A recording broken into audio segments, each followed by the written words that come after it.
Samajwadi party के राष्ट्रीय अध्यक्ष और उत्तर प्रदेश के पूर्व मुख्यमंत्री अखिलेश यादव ने भारतीय जनता पार्टी पर महंगाई और भ्रष्टाचार के मुद्दों को लेकर तीखा हमला एक बार फिर किया है। आपको बताएं कि अखिलेश यादव की ये टिप्पणी न केवल उत्तर प्रदेश बल्कि देश की समग्र आर्थिक और सामाजिक स्थिति पर एक गंभीर टिप्पणी है, जो जनता के बीच बढ़ते हुए असंतोष को भी दिखा रही है।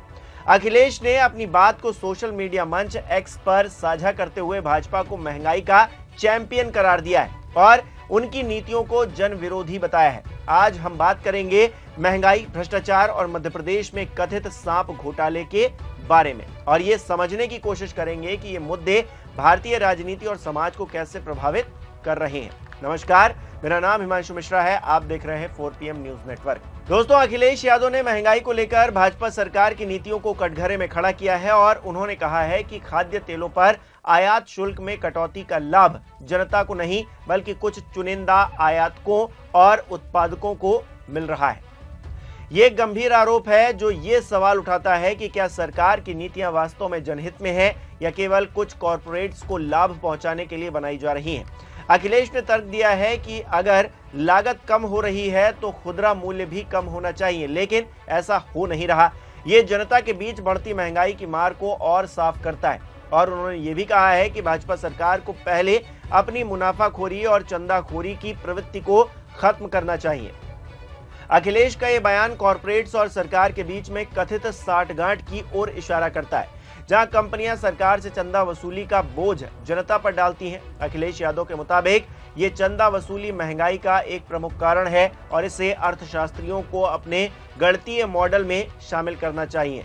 ये एक नया दृष्टिकोण है जो ये सुझाव देता है कि महंगाई केवल बाजार की मांग आपूर्ति का परिणाम नहीं है, बल्कि इसमें राजनीतिक और कॉरपोरेट हितों का भी योगदान है।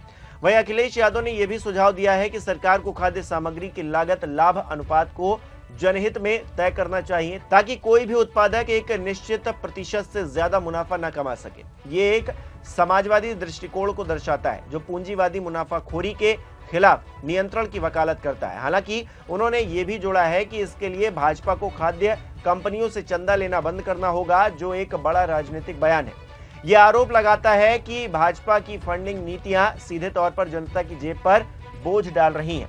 आपको बताएं कि अखिलेश यादव ने एक्स पर पोस्ट करते हुए बीजेपी की धज्जियां उड़ाई हैं। दरअसल अखिलेश यादव ने ट्वीट करके लिखा है, भाजपा महंगाई की चैंपियन है। भाजपा सरकार पहले मुनाफाखोरी घटाए और भाजपाई चंदाखोरी मिटाए, फिर महंगाई घटाने की बात करें। खाद्य तेल पर लगने वाले आयात शुल्क को घटाने का फायदा जनता को भी मिलना चाहिए, न कि केवल घरेलू उत्पादकों को।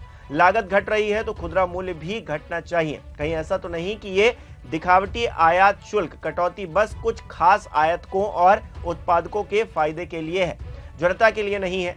चलो, इससे ये बात तो साबित हुई कि भाजपा सरकार ये मान लिया है कि बेतहाशा महंगाई ने जनता की कमर तोड़ रखी है और अब अगर इस रिकॉर्ड तोड़ महंगाई को नहीं रोका गया तो जनता भाजपाइयों के घर के बाहर तेल के खाली डिब्बे बजाने लगेगी। भाजपा सरकार खाद्य सामग्री की लागत लाभ के अनुपात को तार्किक रूप से जनता के पक्ष में तय कर दे, मतलब जनहित में ये फैसले ले कि एक निश्चित प्रतिशत से अधिक कोई भी खाद्य उत्पादक मुनाफा ना कमा पाए।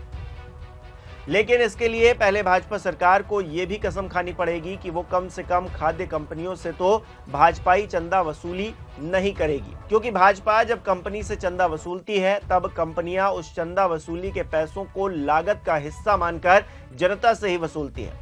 हर टैक्स और चंदा आखिरकार जनता से ही वसूला जाता है, इसीलिए भाजपाई चंदा टैक्स के अलावा जनता पर भाजपा की दोहरी मार बनता है और महंगाई का कारण भी। वहीं अब तो अर्थशास्त्रियों को विक्रय मूल्य में भाजपाई चंदा वसूली को भी जोड़ने का नया गणितीय फॉर्मूला बना लेना चाहिए। भाजपा अपनी चंदा वसूली बंद कर दे तो हर वस्तु और सेवा के दाम वैसे ही कम हो जाएंगे। दाम बंदी भाजपा की कारोबारी मानसिकता में दरअसल कभी नहीं रही है।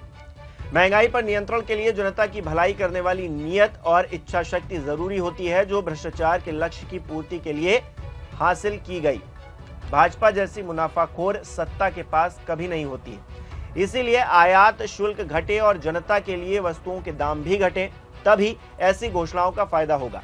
अब देखना यह होगा कि कुछ दिनों बाद खाद्य तेलों के दाम गिरने की खबर आती भी है या फिर नहीं, या फिर गरीब की थाली से तेल ही गायब हो जाएगा। गरीब कहे आज का नहीं चाहिए भाजपा, ये अखिलेश यादव का पूरा ट्वीट है। वहीं अखिलेश यादव ने मध्य प्रदेश में सामने आए कथित सांप घोटाले को लेकर भी भारतीय जनता पार्टी पर निशाना साधा। इस घोटाले में एक ही व्यक्ति को बार बार मृत दिखाकर सरकारी खजाने से करोड़ों रुपए का मुआवजा निकाल लिया गया। हमने ये खबर आपको पहले भी दिखाई थी, बताई थी। ये गंभीर आरोप है दोस्तों, जो न केवल भ्रष्टाचार की गहराई को दर्शाता है बल्कि ये भी सवाल उठाता है कि सरकारी तंत्र में ऐसी धांधली कैसे संभव हो पा रही है। अखिलेश ने इसे भ्रष्टाचार का जहर करार देते हुए कहा है कि भाजपा शासन में ऐसे आस्तीन के सांप फल फूल रहे हैं जो समाज को नुकसान पहुंचा रहे हैं। आपको बता दें कि अखिलेश यादव का ये बयान 2027 के उत्तर प्रदेश विधानसभा चुनाव की पृष्ठभूमि के लिए महत्वपूर्ण बताया जा रहा है और उन्होंने पहले भी दावा किया कि भाजपा की नीतियों जैसे कि 1,93,000 शिक्षकों की भर्ती का विज्ञापन केवल एक जुमला है जो जनता को भ्रमित करने के लिए लाया गया। अखिलेश यादव के अनुसार ये जनता के बीच बढ़ते असंतोष को दर्शाता है जो बेरोजगारी, महंगाई और भ्रष्टाचार जैसे मुद्दों से त्रस्त है। अखिलेश यादव का ये हमला उनकी रणनीति का हिस्सा बताया जा रहा है जिसमें वो भाजपा को जन विरोधी और कॉरपोरेट समर्थक के रूप में पेश कर रहे हैं, दिखा रहे हैं। ये समाजवादी पार्टी की पीडीए यानी कि पिछड़ा दलित अल्पसंख्यक रणनीति के अनुरूप भी बताया जा रहा है जो सामाजिक न्याय और आर्थिक समानता पर जोर देती है। उनके बयान न केवल उत्तर प्रदेश की जनता को बल्कि राष्ट्रीय स्तर पर विपक्षी गठबंधन को भी मजबूत करने की कोशिश करते हुए दिखती है जो भाजपा के खिलाफ एकजुट हो रहा है। अखिलेश यादव का ये बयान महंगाई और भ्रष्टाचार जैसे ज्वलंत मुद्दों पर केंद्रित है जो भारतीय जनता पार्टी के लिए महत्वपूर्ण है। उनकी टिप्पणियां न केवल भाजपा की नीतियों की आलोचना करती है बल्कि एक वैकल्पिक दृष्टिकोण भी प्रस्तुत करती है जो जनहित और सामाजिक न्याय पर आधारित है। वहीं ये सियासी हमला 2027 के चुनाव की ओर एक रणनीतिक कदम है जहां अखिलेश यादव जनता के असंतोष को भुनाने की कोशिश कर रहे हैं, लेकिन ये देखना दिलचस्प होगा कि क्या उनकी ये रणनीति मतदाताओं को प्रभावित कर पाएगी। वोटर सबसे ज्यादा प्रभावित क्या इन मुद्दों से होंगे, ये अपने आप में बड़ा सवाल है, या फिर भाजपा अपने विकास और कानून व्यवस्था के दावों के साथ इस चुनौती का जवाब दे देगी। ये तो आने वाला वक्त बताएगा कि आखिरकार क्या होने वाला है। इस खबर में फिलहाल इतना ही। आप बने रहिए 4 PM न्यूज नेटवर्क के साथ।